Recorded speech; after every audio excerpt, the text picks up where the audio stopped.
Hi, I'm Christy Simmons. I work at Bacon County Hospital Pulmonary Rehab here in Alma, Georgia. And I just want to do a little video to talk about a subject that's very important, and a lot of people need a little bit extra help on how to perform this correctly. Just about every patient that comes into pulmonary rehab, we notice that they may not be getting the full effectiveness out of their incentive spirometer, and this is what this device is called.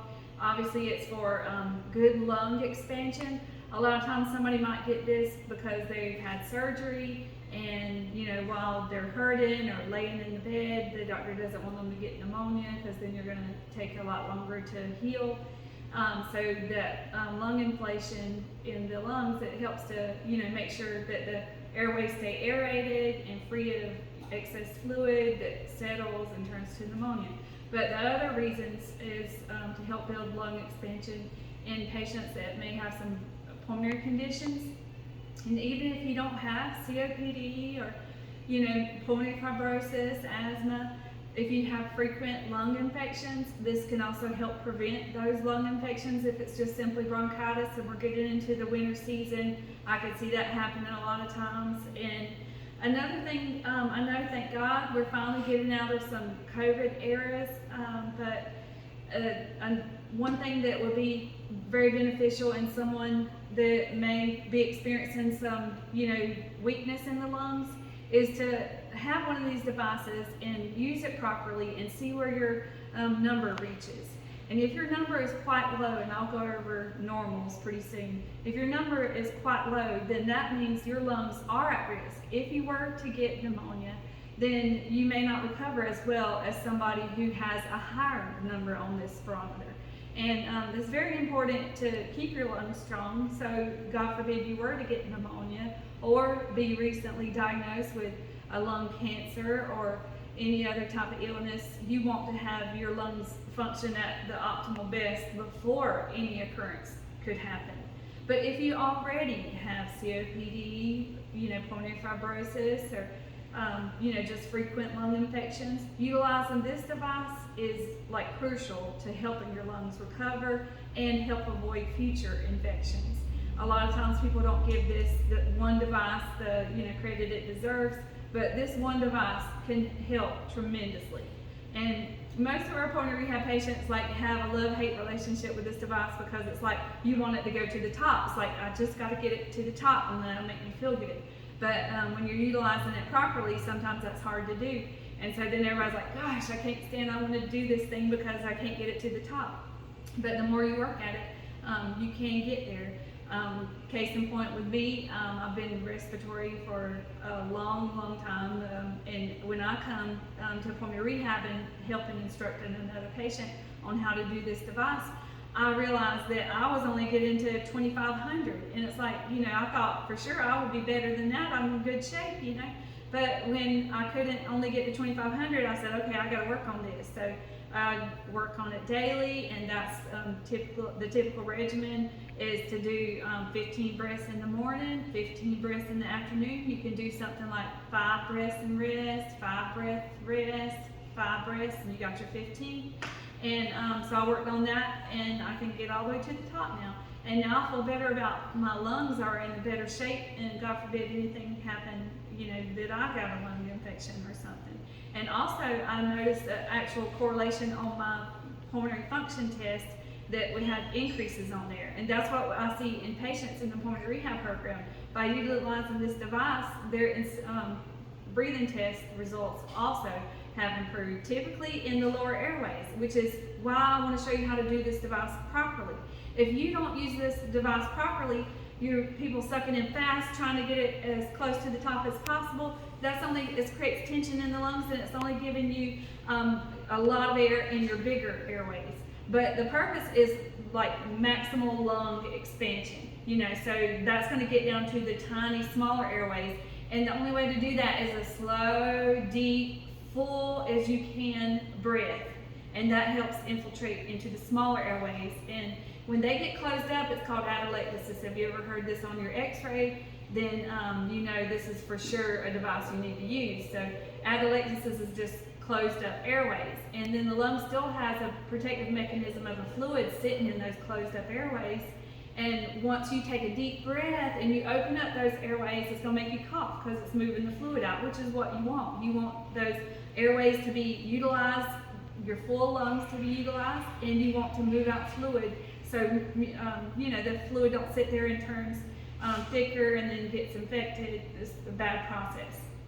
So let me go over how to use it. You see, we have just two different manufacturers that they look a little bit different, and this one just goes up to 4,000. This one goes up to 5,000. But overall, I say everybody should be able to at least get 3,000. And when I get a patient come in here, sometimes it shows, no matter if they're 50 or 90, sometimes it shows their normal might be 2,500, 2,000. I always see that patient get better than that. Not on the first time that they come. We keep working at it and keep working at it, and they get better than the predicted normal that comes in the paperwork. On here it goes by your height and your age, and it tells you what your potential predicted normal should be. But I always see people go better than that. So my potential goal would be for you is to go to the top, So you're going to start low, that's okay. But as long as you do the device correctly, you'll get the most benefit out of it, and you'll find yourself keep increasing. And once you get to a level where you're completely increased, then you'll be like, okay, do I have to keep using this every day? You can back away from it then. You get to a good goal, and then you back away from it, and maybe give it a month or whatever, and come back, and if you can still reach your goal, then you're good. Just periodically pick up your device and give it a shot, give it a couple of breaths, and if you can consistently reach your goal, then you're good. But if you find that it's went down, then you need to start working on it again every day on a daily basis until you can get your goal back up, keeping these lungs strong. We try to do exercises, walking a treadmill or just walking the block. As for your physical body, you need to keep your lungs strong as well, which the physical activity helps the lungs too and the heart. So this is about your normals, and this is the technique to use. Okay, so if you want to fill your lungs up as much air as you can get, you can't do it if you're already got a lot of air in your lungs. So you want to exhale your air out, getting your mouthpiece ready, and I'm going to come down on the mouthpiece all the way, not putting my lips at the edge. And then when I come on the mouthpiece, I'm going to start my slow, steady pull. And all the devices have an area over here that has a smiley face, or either it says good, better, best, but always remember this marker over here needs to stay in the middle. That's where you want it. When you start pulling, it shouldn't go up to the top. That means you're going too fast. It shouldn't be way too low down here. It means you're going too slow. And so the whole time I'm pulling and trying to fill my lungs up, I'm watching that stays in the middle. And then right when I get to the end, I can't suck in no more. I look over here and I see where did my level get to. And I'm looking at the top of this diaphragm that's on here. When it starts moving, I look at the top of that diaphragm. Where did it reach when I finally reached the maximal inspiration? So again, you first exhale out. Keeping my mouthpiece closed. And when I start to pull, I will stay in the middle.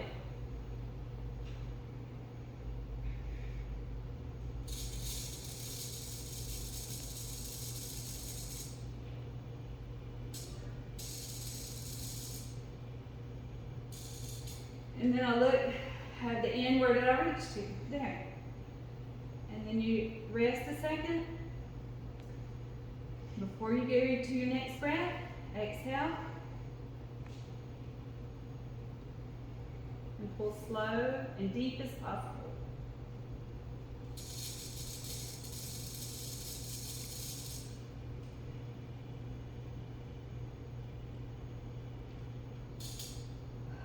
Like that. And like I said, a good way to do it is to do 5 breaths in a row here and then rest a minute.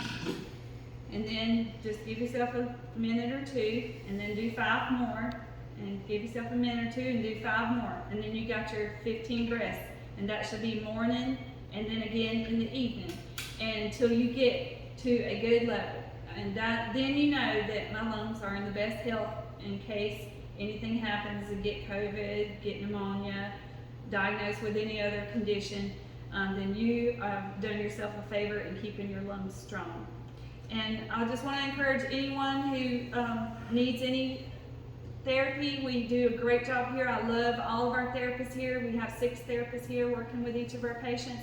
Every one of our patients have had good results, and we'd love to help you if you're in need.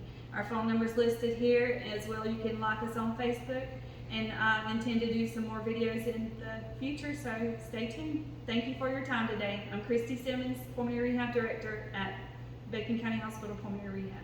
Thank you.